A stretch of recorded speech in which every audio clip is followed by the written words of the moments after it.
Hi, I haven't done a video in a while, and this is one that's been on my mind, and it's a video about a dysfunctional family. What is a dysfunctional family?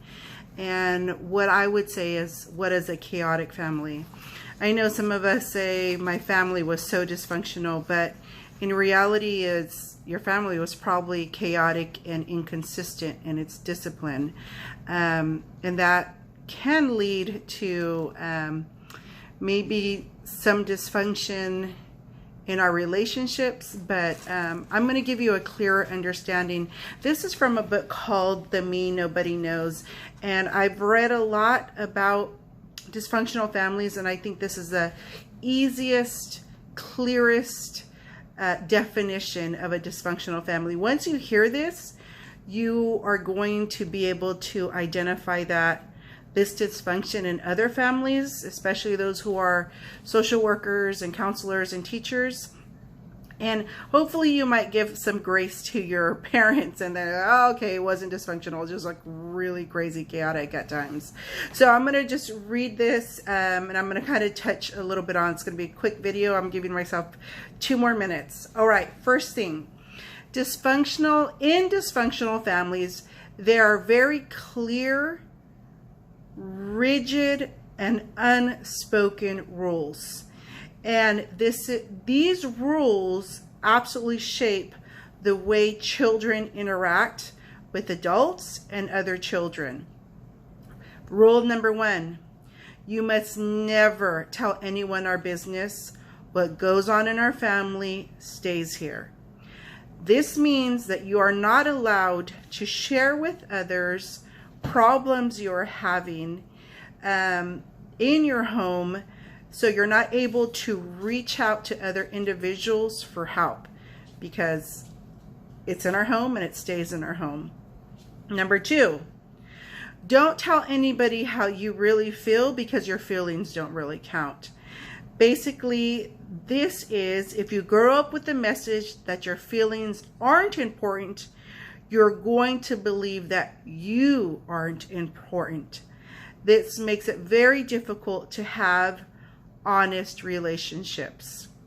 Number 3, people can't be trusted. I'm going to share a very quick instance that I saw. So in one of the schools I was at, a child was expelled because the behavior was completely out of control, and to be expelled in California, it's pretty drastic.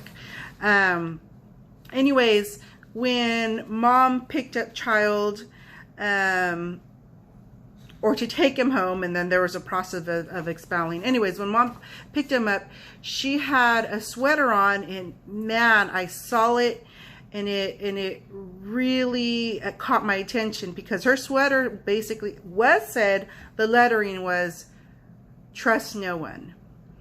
And I saw that and I thought, of course this is why the child feels the way, acts the way he acts, and maybe feels the way he feels, because we're trying to reach out to him and he's not responding at all.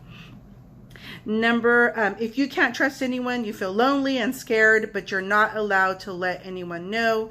Eventually, you may be depressed and feel disconnected from the world. This last one I thought was fascinating. And it says, dysfunctional families may give some members a lot of support and others little or none. That really affects the mental health of a child and the feelings of value. There is also a lack of protection in dysfunctional families. Kids cannot count on their parents to protect them. That's a very fast overview of characteristics of a dysfunctional family. There's a list, a checkoff list, but I don't want this video to be too long. I do recommend this book, The Me Nobody Knows. It is about child sexual abuse victims. and it really goes into their stories and their healing and the support that they needed. So I hope you enjoyed this very quick video, and think about the words that I shared, and have grace with yourself, knowing, okay, my kids are going to be fine. You know, it's just chaotic at times, but you're raising your kids hopefully in a loving, consistent home as much as possible. God bless you, and have a wonderful evening.